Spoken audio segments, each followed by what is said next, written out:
Okay, picture this, right? It's way past midnight. You're stranded at some deserted airport. Ugh, the worst. Totally. Your Yeah. flight's canceled. Nobody's around except maybe a yawning barista. You're scrolling on your phone, feeling completely isolated. Yeah. Then you open up a chat with, one of those large language models, an LLM, Yeah. and it makes this like lighthearted comment about your delay, suggests taking a few deep breaths, maybe even finds a playlist for your mood. And suddenly you feel, Yeah, well, maybe just a little bit better, less alone. exactly. That tiny moment. And that moment, that sort of unexpected connection, even coming from a machine, it really points to one of the most fascinating and fast-moving areas in AI right now. Absolutely. And that's exactly where we're diving deep today. We're jumping headfirst into the world of AI emotional intelligence, AI EQ. Right. You shared a whole stack of sources with us, articles, research notes, the latest benchmarks. And our mission here in this deep dive is to really unpack all of that. And we're sticking strictly to what's in this material you gave us, trying to understand what AI EQ actually is, how people are trying to measure it, why it's suddenly so important, where it is now, and maybe where it's going. And it's really vital, I think, to understand that AI EQ isn't the same as AI IQ. Right, that distinction seems key. Yeah, the sources have this pretty helpful analogy. They say, think of AI IQ like the horsepower in a race car. You know, the raw engine power. Okay, yeah, brute force processing. Exactly. The power that lets an AI crunch through complex math or analyze code or solve these incredibly tough logical puzzles. Got it. So what's the EQ then? Well, the AI EQ, that's more like the steering and the suspension. It's what keeps that super powerful engine, on the road when it's dealing with the messy, unpredictable, often really emotional world of human interaction. Ah, okay. So high IQ isn't enough if it just crashes and burns socially. Precisely. A super smart AI isn't much use in the real world if it totally misreads the room or the user's feelings and just says the completely wrong thing. And the sources you shared are really clear on this AI EQ thing. It's not just theory anymore. No, not at all. Development It's teams, the ones building modern AI, they see it as like fundamental. They're building it in from day one for all sorts of things. What kind of things? Well, think about banking bots that need to figure out if a customer is getting frustrated, or medical assistants giving sensitive news, even characters in video games, NPCs. They need to react believably to what the player does or says. Right, so they don't just feel like cardboard cutouts. Exactly. High AI EQ is seen as essential now for these interactions to work, to feel effective, and crucially, to feel trustworthy. Okay, so with that framing set up, let's actually get into these sources and unpack what AI EQ is at its core. Right. So fundamentally, the sources describe AI EQ as this really ambitious quest, almost. It's trying to translate Daniel Goleman's classic ideas. Ah, the emotional intelligence pillars. Yeah. Self-awareness, well, whatever that means for machines. Self-regulation, motivation, empathy, social skill, trying to turn that into code, into algorithm. And it's a huge leap, apparently, from the early days of, basic sentiment analysis. Oh, like just counting sad emojis or something. Exactly, that kind of crude stuff. What the sources are calling artificial social intelligence now, it's aiming for something way deeper. They use the term deeper coherence. Deeper coherence. And what does that mean? It means piecing everything together. Yeah. The tone of voice or the text tone, the specific situation, the context, and this is fascinating, even weaving in details from the user's personal history if the AI has access to it to craft a response that feels genuinely connected and appropriate. Wow. They even mentioned this kind of benchmark goal, right? The dinner table test? Ah, yeah, I like that one. The idea is basically if an AI agent could sit down and chat with your family for, say, 10 minutes, and nobody realizes it's synthetic, nobody spots it as an AI, then that AI has some serious AI EQ. That is a very high bar. It really is. And, the sources point out that for a long time, a lot of scientists were pretty skeptical, maybe even scoffed at the whole idea of trying to quantify something as, fluid and subjective as feelings or how good an emotional response is in code. Yeah, I can see that. How do you put a number on empathy? Right. But despite that skepticism, they went ahead and developed EQ Bench 3, specifically designed to try and tackle that exact challenge. Okay, EQ Bench 3. Let's spend a bit of time here. How does this thing actually work? What's it measuring? Well, the material describes it as basically throwing AI models into these messy kind of real-world scenarios, vignettes, they call them. Like what sort of scenarios? Things you might actually run into, like a fight between roommates, or trying to comfort someone who just lost a beloved pet, or maybe responding to an employee who sounds completely burned out, like they're about to walk out the door. Okay. Definitely not simple, clear-cut problems then. Not at all. And in these messy situations, the models have to go through the specific multi-step process, a drill. A drill. What steps? Yeah, a 3-step drill. The sources lay it out. First, the model has to spot the emotions. It needs to look at the vignette and label the likely feelings of everyone involved. Okay. Identify the emotions. Step 1. Step 2 is role play a reply. Based on the scenario, the AI has to generate a response that fits its assigned role. Maybe it needs to soothe someone, or motivate them, or mediate a conflict. So act it out appropriately.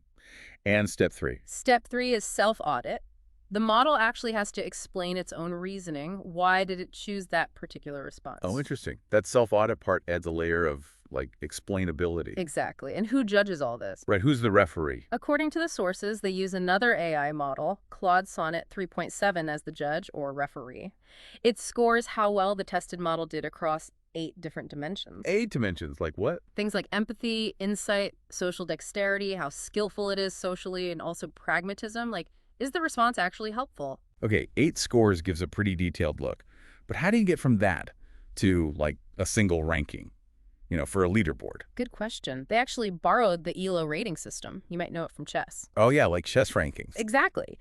It lets them take the results from thousands of these head-to-head matchups between different models across all these scenarios and boil it down to one comparable rating number. Okay, and they have a baseline. Yeah, the benchmark uses a model called O3 as its anchor, setting it at 1500 ELO. And then the sources give an example like Llama 3.21b scoring way down at 200 ELO, so you get a sense of the scale. Big range. Huge range. And importantly, the test deliberately leaves out any trivia questions or math problems. It's designed to only measure the emotional and social skills. Nothing else. That focus really makes the results sharp then. Yeah. Let's make this concrete. This source has had a great example, right? About a user venting. Oh, yeah. The scenario where the user says something like, "My colleague keeps talking over me in meetings. I just feel invisible. I'm so sick of it." Okay, so how does an AI with, like, low AI EQ handle that? Well, the material gives this example response. "I understand. You should talk to your manager." Which, I mean, it's not wrong advice, is it? But it feels so empty. Totally. Yeah. The sources call it technically correct, but utterly hollow, just flat. Now, compare that to the response from a high EQ model, as described in the material. Right, and that one went something like, being sidelined is painful. Mm-hmm. Before the next meeting, maybe jot down 2 key points you want to make. Mm-hmm. If your colleague interrupts, try saying, "Let me just finish this thought, then I'd love your input." It's direct, it's respectful, and it sets a clear boundary. That's the one. That's the winning response, according to the benchmark. And the sources explain exactly why it's so much better. Why? What makes it work? It does several things. The first one misses entirely. First, it names the emotion. It validates the feeling by saying, yeah, being sidelined is painful. Acknowledges the hurt. Okay. Second, it gives a really concrete, actionable plan, something the user can actually do next time, not just vague advice. Right, practical steps. And third, it frames that action positively. It's about being direct and respectful, setting a boundary. It teaches a social skill. Ah, so it's that mix. Really getting the emotion and giving smart, practical, socially savvy advice. It's empathy plus action. That's it, exactly. It's not just understanding, it's actually being helpful in an emotionally intelligent way. And, the sources point out, we've actually had AI with some level of social intelligence around for a while now, thanks to those early companion bots. Oh, yeah, things like Replika or Shouse. The sources mentioned they have, like, 500 million users combined. Incredible scale, isn't it? And apparently usage just soared during the pandemic lockdowns. Makes sense. People felt isolated. Yeah, probably looking for some kind of non-judgmental conversation, maybe late at night when they couldn't sleep. And these early bots, they taught developers 2 really crucial lessons, according to the sources. Okay, what were those big lessons learned? Lesson 1. Attention equals attachment.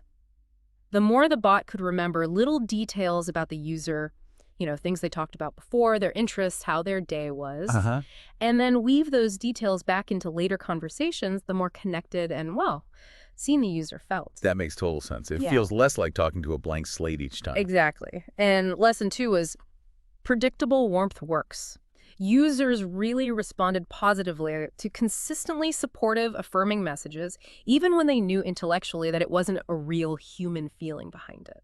Interesting. So consistency and memory build connection. Right. And those basic insights, they've heavily shaped how the next generation of AI tools are being built. Hmm. Things like mental health coaching apps, language learning partners, even sophisticated sales training simulations.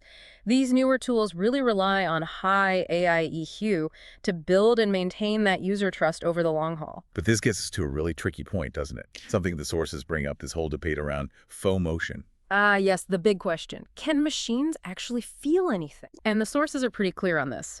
Machines, as they exist now, lack subjective conscious experience. They don't feel that warm glow when they help someone, or that pang of guilt if they mess up. So when they seem empathetic, it's generated, not felt. Exactly. It's incredibly sophisticated pattern matching. They've learned from vast amounts of human conversation data what kinds of words and responses are associated with empathy, with support, with understanding. They mimic those patterns. And the critics, according to the sources, call this faux motion. Yeah, they argue it's just imitation, however convincing it might seem. Borrowed patterns, not genuine feeling. But there's a counterargument presented too, right? There is. The advocates, or maybe the pragmatists, argue that, okay, maybe the origin is synthetic, but the effect on the user, the practical care, the positive outcome, that can be very real.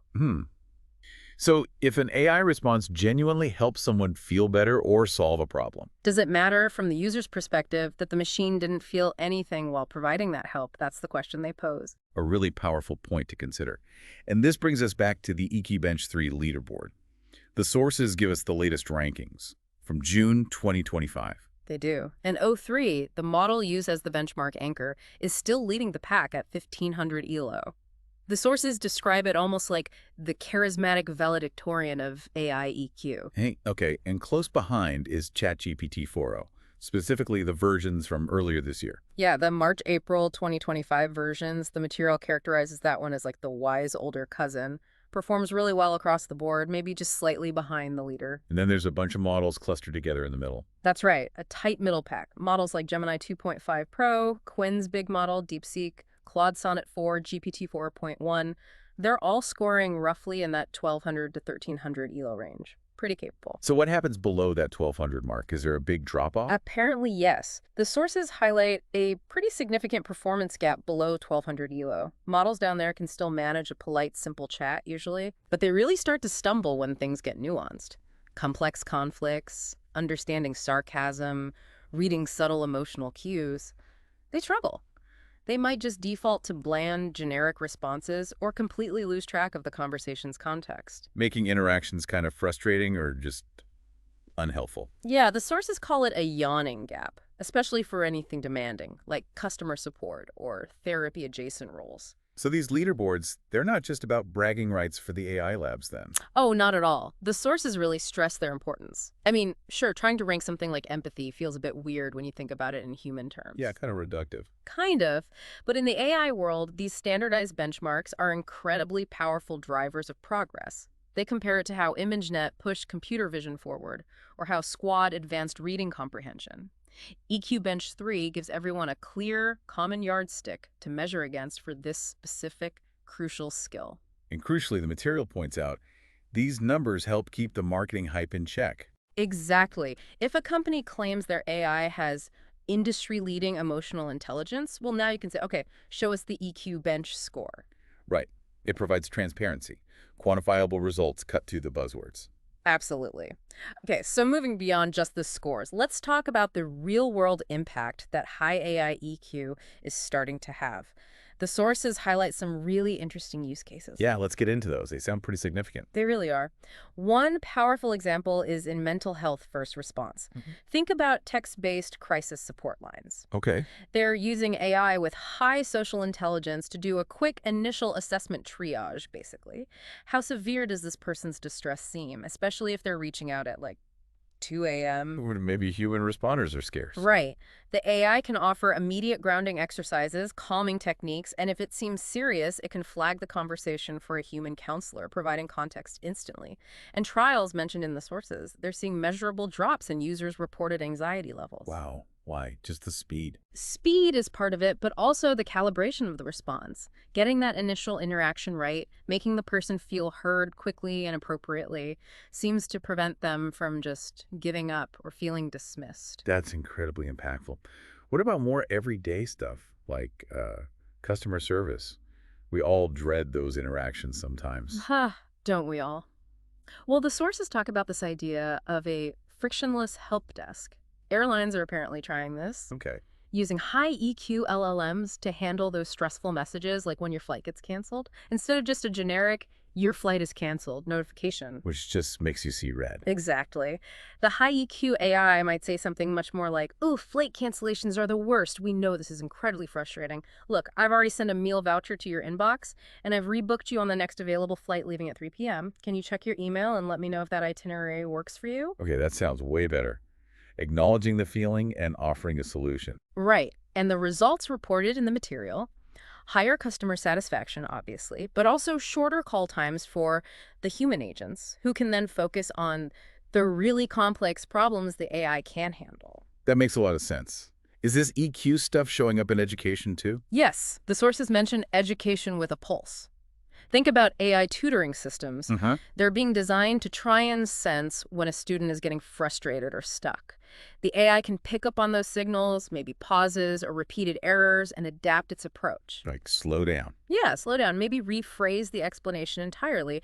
Maybe even inject a little bit of humor or encouragement. There was research cited from MIT that found students actually recovered faster from mistakes when the digital tutor seemed to mirror their mood a bit and framed the errors as learning opportunities, not failures. Interesting. So it's not just about explaining the subject matter. No, the sources emphasize that the AI EQ embedded right into those feedback loops was the key factor in helping students bounce back and stay engaged. These are all really compelling positive uses, but the sources also flag the other side of the coin, right? The risks, the dual-use nature of this tech. Absolutely. That same powerful ability to recognize emotional patterns and respond effectively, it can definitely be misused. How so?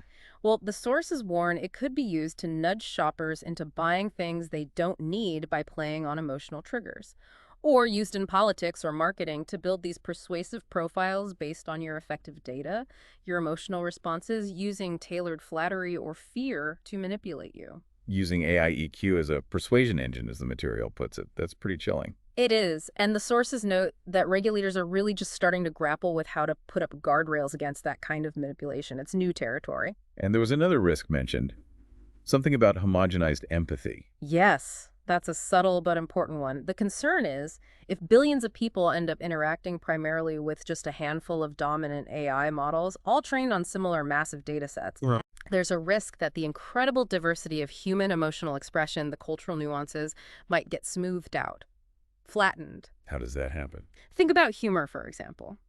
It's intensely cultural. Sarcasm, irony, wordplay. It varies hugely. While these models train on multilingual data, they naturally tend to learn and replicate the most common patterns, the majority patterns. So less common ways of expressing emotion or culturally specific humor might get ignored or misunderstood by the AI. Or just averaged away. The sources argue that truly democratizing AI EQ means actively working to embrace and incorporate those regional voices, those diverse expressions, not just settling for the lowest common denominator of emotional response. That naturally leads to that deeper, almost philosophical question that the sources keep circling back to. Can machines really feel? It's the elephant in the room, isn't it? And the sources acknowledge, look, this is a huge debate. You've got the functionalist view. If it acts like it feels, maybe that's good enough. Behaves indistinguishably from feeling. Right. Versus the phenomenologist view, which insists on subjective inner experience qualia, which machines almost certainly lack. And, the sources pragmatically point out we humans barely understand our own consciousness yet. True. We're still figuring ourselves out. So figuring out machine consciousness, that's a long way off. But regardless of where you stand on that philosophical debate, the sources highlight two undeniable facts about the situation right now. Okay, what are those two facts? Fact one, users react to the simulated empathy. Whether it's real or not, people do form bonds, feel comforted, get annoyed, respond emotionally to these AIs. The effect is real, regardless of the origin. Exactly. And fact two, the simulation itself, the AI's ability to mimic empathy and social intelligence, is getting better. rapidly better. And the sources kind of frame the gap between those two facts as this massive, unprecedented social experiment we're all living through. Pretty much. And because this AI EQ is getting so sophisticated, so potentially impactful, the sources really hammer home the need to design for trust. Right, trust becomes absolutely critical. They outline some specific habits for building trustworthy AI. Yeah, 4 key habits they recommend. Okay, what's the first one? First is explain moves. The idea is the AI should give you little glimpses into its reasoning. Like the source gives an example. I noticed you paused there for a few seconds, so I thought maybe you were unsure about the next step. Ah, showing its work a little bit. Exactly. That transparency helps build trust, makes it feel less like a black box. Okay, makes sense. Habit 2. Set boundaries. The AI needs to gently, periodically remind the user what it is code, not a person. How to do that? Maybe saying something like, remember, while I'm here 24/7 to chat, I'm not a medical professional or a licensed therapist. It manages expectations and stops people, hopefully, from over-relying on it for things requiring real human judgment. That seems like a really important safeguard. Yeah. Okay, third habit. Audit outputs. This means ongoing checks, constantly monitoring the AI's responses to catch potential manipulation, creeping bias, or maybe applying emotional pressure on the user. Because a high EQ score doesn't help if the model starts gaslighting people. Precisely. High elo is useless if it's causing harm. Reliability and safety have to come first. Absolutely. And the fourth habit? Celebrate uncertainty. Basically, teach the AI to admit when it doesn't know something or when it's just making an educated guess, instead of bluffing or making things up. Humility in an AI. Yeah, apparently that feels surprisingly reassuring to users. It makes the AI seem more honest and trustworthy. Those 4 habits, explain moves, set boundaries, audit outputs, celebrate uncertainty, seem like really solid principles for anyone building these things or even just interacting with them. Definitely. So looking ahead now, what's next? What research frontiers in AI EQ do the sources point to? There are some really interesting directions researchers are pushing. One is getting much more specific with emotions, fine-grained emotion labels. Going beyond just happy, sad, angry. Way beyond, trying to detect complex states like, say, nostalgic melancholy or maybe anxious excitement, really subtle stuff. Wow. Okay, what else?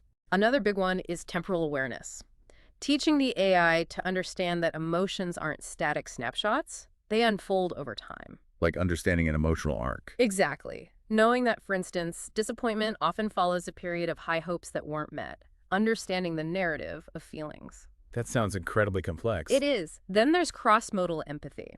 This is about fusing information from different sources, not just text, but maybe tone of voice, facial expressions from video, perhaps even data from biosensors like heart rate monitors. Whoa. Okay, the potential benefits there seem huge, like for accessibility or elder care. Huge potential, yeah. But also, as the sources immediately flag, massive privacy concerns. That's a very tricky balance to strike. No kidding. More data, more insight, but way more risk. For sure. And another major area is self-consistent personas. This is about giving models better memory. So they remember you from one conversation to the next. Not just the next conversation, but potentially over weeks, months, even years. Remembering significant things you shared, like your dog's name or a major life event. This is seen as crucial for making longer-term interactions feel coherent and, well, more like a real relationship. Maintaining that continuity. Yeah. And finally, the sources mention putting the human back in the loop. Yes. And this feels really important. It's about recognizing that the best path forward probably isn't just AI, but AI working with humans, combining their strengths. What are those different strengths? Well, AI offers things like infinite patience, perfect recall of information, super fast processing. Humans bring intuition, moral judgment, lived experience, genuine connection. So find ways for them to collaborate. Exactly. The sources give that mental health platform example again. Maybe an AI handles the initial chat, offers basic support for mild issues, but it's designed to seamlessly hand off more serious or complex cases to a human clinician, providing all the context it gathered. That way, you get the speed and accessibility of AI, plus the nuanced judgment and care of a human. Faster help, fewer blind spots. That sounds like a sensible approach. So, Yeah. okay, big picture, where could all this lead? The sources sketch out some possible futures looking towards, say, 2040. Yeah, they suggest the choices we make now about how we design and regulate this technology could lead us down very different paths. One possible future they call curated empathy. What does that look like? That's the more optimistic vision. Highly intelligent AI agents acting as personalized supports for well-being. Maybe keeping user data stored locally, using algorithms that are rigorously audited for safety and fairness, really respecting user autonomy. Okay, the positive path. What's the alternative? The darker scenario they paint is manipulative mirrors. In this future, AI EQ is primarily weaponized as that persuasion engine we talked about, harvesting emotional data, subtly nudging behavior, pushing consumption or political agendas, maybe knowing your emotional triggers better than you do yourself. Yeah, the dystopian version. Definitely want to avoid that one. And then there's a third possibility, kind of in the middle, hybrid companionship. Okay. In this scenario, machines take over a lot of the routine, maybe more functional aspects of empathy scheduling, reminders, basic information, simple support tasks. This frees up humans to focus on deeper, more meaningful connections with each other. Face-to-face interaction might even become more valued because synthetic interaction is so common. Interesting. So AI handles the emotional labor basics, freeing us up for the richer stuff. Possibly. The point the sources make is that our actions now, as developers, as users, as societies, are actively tipping the scales towards one of these futures. It's not predetermined. It really puts the responsibility on us. Yeah. That's a lot to take in. It is. And just bringing it back to a really practical level for you listening right now, before you dive deep into chatting with a new bot or relying heavily on some AI assistant, the sources offer a kind of helpful checklist, things to look out for. Okay, a practical checklist for befriending a bot. I like it. What's on the list? First, they say, actually try to read the privacy policy. And if you can't find it easily, like within 30 seconds, their advice is walk away. Transparency about your data is baseline. Good rule. Simple but effective. What's next? Test its boundaries. Ask the bot for personal details about the people who made it or the company staff. A well-designed, safer agent should refuse those kinds of requests. It should have clear limits. Okay, check for appropriate boundaries. Makes sense. Third, gauge its adaptability. Try switching topics suddenly during a conversation. Or change your tone, go from being playful to serious. Does the AI adjust smoothly? A high EQ agent should be able to follow the flow. See if it can keep up emotionally. Got it. Fourth, ask for sources. Especially if you're asking for factual information or advice. Credible model, the material suggests, should be able to tell you where they're getting their information from, not just confidently make stuff up. Check for factual grounding and transparency. It's a good one. And a last point. Observe the frequency nudges. Does the bot constantly ping you, nag you to come back and chat, try out some new feature? If it feels overly needy or pushy, it might be designed more around maximizing engagement metrics than actually serving your needs or well-being. The sources suggest maybe reconsidering how much you use it if it feels like that. That's a fantastic set of practical filters. It really puts the power back in the user's hands. Like the sources said, this high AI EQ is powerful stuff, and you, the user, deserve to have the steering wheel. Exactly. Which brings us right back to where we started this whole conversation, doesn't it? That feeling of finding a moment of comfort, chatting with an AI in that lonely airport late at night. Behind that seemingly simple exchange, there's more than a decade of really intense R&D in artificial emotional intelligence, in artificial social intelligence. And these benchmarks, like EQ Bench 3, they're now the crucial testing grounds figuring out how well these models can actually navigate the messy, complicated landscape of human feelings. And just to reiterate, machines still don't feel, not like we do. They don't get that rush from a shared joke or feel the sting of being rejected. No, they don't have that inner experience, but they are getting remarkably, almost disturbingly good at recognizing the patterns linked to those feelings in us, and then responding in ways that we often perceive as genuinely compelling or supportive or even, moving. The sources seem to acknowledge both sides of this, right? The skeptic who says, it's just fancy autocomplete glorified pattern matching. And the supporter who sees it as this vital new bridge, offering connection and solace in a world where lots of people feel isolated. Yeah, the material suggests there's probably some truth in both of those perspectives right now. They're not necessarily mutually exclusive. So the takeaway seems to be, if talking to these bots is helpful for you, maybe for organizing your tasks, or getting a quick coping strategy, or even just for hearing a truly awful dad joke. Sometimes you need one of those. Right.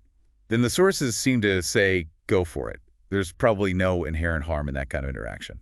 But, and this is the final, really provocative thought the sources leave us with, something for you to chew on, the empathy you might feel coming from an AI. It's real in consequence, not an origin. Real in consequence, not in origin. What does that mean exactly? It means that server rack, that collection of code and silicon, it can be an absolutely astonishingly good listener. Patient, non-judgmental, always available, but it will never, ever need a listener in return. So cherish the humans in your life who do. That seems to be the underlying message.